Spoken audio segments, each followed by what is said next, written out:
Hey everyone, welcome back to the channel. If you're new, welcome to Leisure Gaming. I am Leisure.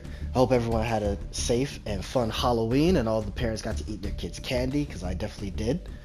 And today I'm bringing you a deck profile that'll definitely make you feel like Meiko Tsunami, as this deck is just so much fun to play on ladder and against friends. I'm talking about that Umi Control. To start off the deck profile, we're starting with one Phantasm Spiral Dragon. We have 3 Ash Blossoms. We have 3 Warrior of Atlantis. This is going to be your searcher for your legendary ocean once you discard it from your hand to the graveyard. 1 Doom Kraken. If Umi is on the field, you can target 1 water monster you control except Doom Kraken, and 1 monster your opponent controls. Special summon this card from your hand, and if you do, return that monster you control to the hand, and if you do that, destroy that opponent's monster. When an opponent's monster declares an attack, you can return this card to the hand, and if you do, negate the attack. We have 3 Electric Jellyfish, which is going to be one of your starters. You can send 1 Umi from your hand, deck, or face-up field to the graveyard. Special summon 1 water monster from your hand. When your opponent activates a monster effect or a spell or effect while Umi is on the field, you can negate that effect. Then you can make this card gain 600 attack and defense, and that is a permanent attack and defense. We have 3 Ocean Dragon Lord Kairyu Shin, and this is going to be the star of your deck. This is going to be your main card. This locks your opponent out from playing pretty much anything. While Umi is on the field, each player can only control 1 face-up non-water monster, which is not a problem for you because this deck is all water monsters. If a player controls 2 or more, they must send some to the graveyard, so they can only control 1. During your main phase, you can add from your deck to your hand 1 Umi, 1 Kairyu Shin spell or trap, or 1 Sea Stealth spell or trap. When you activate this effect, you're primarily going to be looking for your Sea Stealth attack, which we'll talk about later. Unless you already have that in hand, then you'll be searching for either Dark Reef, or you're going to be searching for Sea Stealth 2, and we'll talk about those a little bit later. We have 1 Mega Fortress Whale. If Umi is on the field, you can activate this effect. Your water monsters can attack directly this turn, which comes in extremely handy, especially when they're playing a very defensive deck. During your opponent's battle phase, you can target 1 face-up monster your opponent controls, destroy it. If this card on the field is destroyed by battle or card effect, you can either add to your hand or special summon 1 water warrior monster from your deck or graveyard. Next we have 1 Gameciel the Sea Turtle Kaiju. You can special summon this card from your hand to your opponent's field in attack position by tributing 1 monster they control. This helps get rid of their boss monsters. If your opponent controls a Kaiju monster, you can special summon this card from your hand in attack position. You can only control 1 Kaiju monster. When your opponent activates a card or effect except Gameciel the Sea Turtle, you can remove 2 Kaiju counters from anywhere on the field and negate the activation. Obviously, we're not using this for the second half of the effect. We're pretty much using this to help field clear your opponent, especially if they have something on the field like a Barone or a DPE. For the spells, we have 1 Harpy Feather Duster to help clear out the opponent's backfield. We're running 2 Foolish Burial Goods, and you can send 1 spell or trap from your deck to your graveyard, and your main target is going to be your Ice Barrier for this effect. We're running 2 Pot of Extravagance, and this is going to be your draw power. We're not running the extra deck as much, so you can definitely run this at 3 if you prefer. At the start of your main phase 1, and please remember it is at the start of the main phase 1, it has to be the first card that you activate. Banish 3 or 6 random face down cards from your extra deck and draw 1 card for every 3 cards banished. Running 1 Pot of Prosperity, banish 3 or 6 cards of your choice from the extra deck face down. For the rest of the turn after this card resolves, any damage your opponent takes is halved. Also, excavate cards from the top of your deck equal to the number of cards you banish. Add 1 of those excavated cards to your hand, then place the rest on the bottom of your deck in any order. Running 3 Fish Sonar, which is definitely a mandatory 3 because this is going to be your searcher to help start your combos. Add 1 level 7 or lower monster from your deck to your hand that mentions Umi, or is a water normal monster. Then if Umi is on the field, you can special summon 1 water normal monster from your deck. Running 3 a Legendary Ocean, and this is a mandatory 3, don't think about running it less than 3. All water monsters on the field gain 200 attack and defense. Reduce the level of all water monsters in both players' hands and on the field by 1. Next are 2 Sea Stealth 2. You can definitely run this at 3, but for me, running at 2 felt better because 3 felt a little bricky. This card's name becomes Umi while on the field or in the graveyard. Your opponent cannot target water monsters you control with non-water monster effects. At the start of the battle phase, you can special summon from your hand or graveyard 1 water monster that mentions Umi, or one water normal monster in defense position, but destroy at the end of the battle phase. Please keep that last part in mind where it is destroyed at the end of the battle phase, especially if you're playing this card or this deck for the first time. But there is a way around it by using C Stealth Attack, and we'll also talk about that once you get there. And of course, to deal with hand traps, we have one Call by the Grave.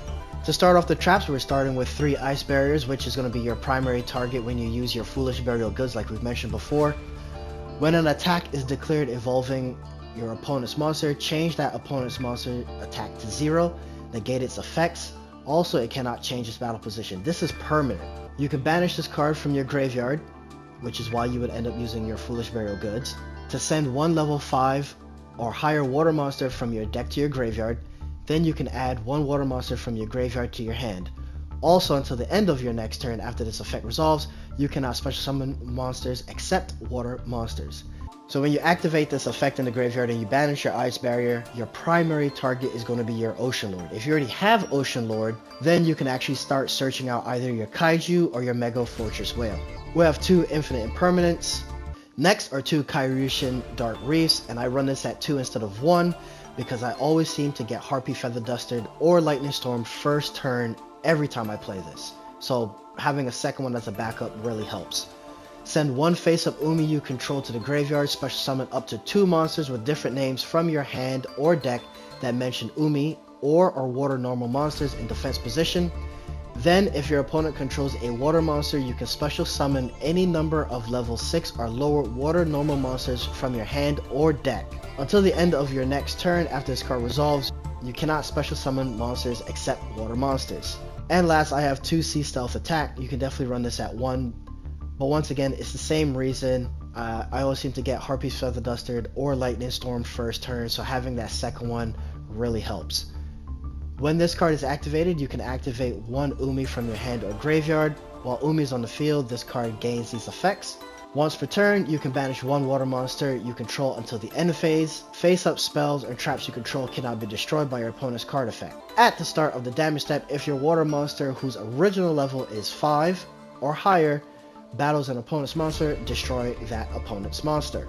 I did mention before Sea Stealth Attack, where that last part says at the end of the battle phase your monster is going to get destroyed.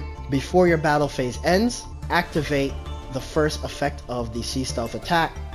You're going to banish that monster that was summoned from Sea Stealth Attack 2, and then when you end your turn, that monster comes back, so you don't end up losing that monster. So that's a great way to keep your monsters on the field, especially if you lost your Ocean Lord or maybe your Mega Fortress Whale, or even if you want to bring your Kaiju back from the grave back to your side of the field so you have such tremendous power on the field. Going on to the extra deck, you can pretty much put whatever you would like in here because this is going to be your fuel for your pot of extravagance and your pot of prosperity, but still keep in mind that you may need to tap into it, so still make it somewhat viable to use. So to kick this off, we have 1 Totally Awesome, which is going to be our Walking Negate. We have 1 Bahamut Shark, which is going to be our way to summon our Totally Awesome. We have 1 Down Nerd Magician. During your main phase 2, you can also XE summon this card by using a rank 3 or lower XE monster you control as material. This card gains 200 attack for each material attached to it. If this card attacks a defense position monster, inflict piercing damage. If this card battles, after damage calculation, detach 1 material from this card. You're not really going to be attacking with this. This is obviously for your Zeus material. We have 1 number 41 Baguska.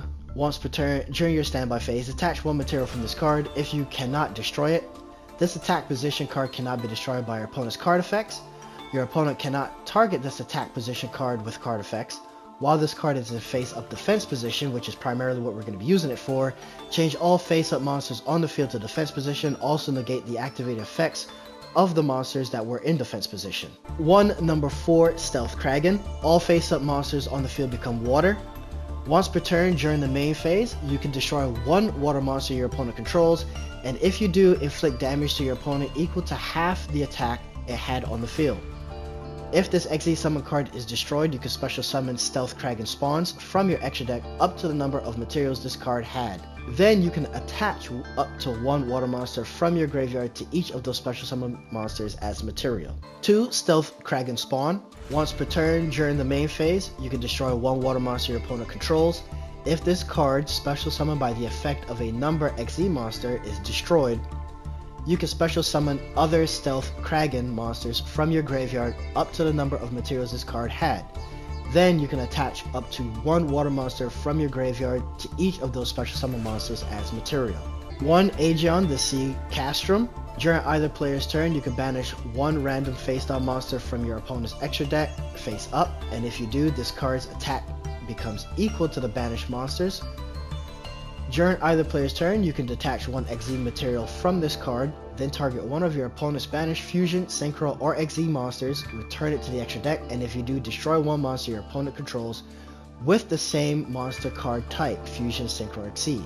Of course, if we have all of these XZ monsters, we definitely gonna have Zeus. 1 Mistar Boy. All water monsters on the field gain 500 attack and defense. Also, all fire monsters on the field lose 400 attack and defense. If this card is destroyed by battle or card effect, you can target one water monster in your graveyard, add it to your hand. 1 Nightmare Phoenix to destroy your opponent's spell and traps. 1 Marine Cess Coral Anemone. You can target one water monster with 1500 or less attack in your graveyard. Special summon it to a zone this card points to. Also, you cannot special summon monsters for the rest of the turn except water monsters.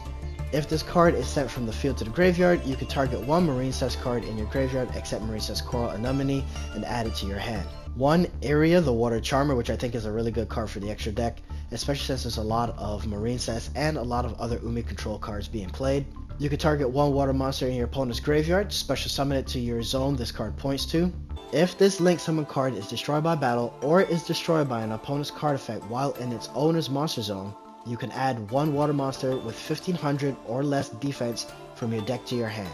1 Abyss Keeper cannot be used as link material the turn that this card is link summoned. If this card is link summoned, you can special summon one fish monster from your hand to a zone this card points to. You can target one other fish monster you control and one card your opponent controls, banish those cards. And 1 Nightmare Unicorn to bounce your opponent's cards back to the deck. So that's it for the Umi Control Deck profile. I hope you enjoyed, and if you did, go ahead and leave a like and subscribe as we're trying to hit 1,000 subscribers by the end of the year. I know we can definitely do it. Also, leave a comment below on your thoughts on Umi Control, and I know there's other variants out there, so I would really love to see them. And with that, I'll see you in the next video. Later.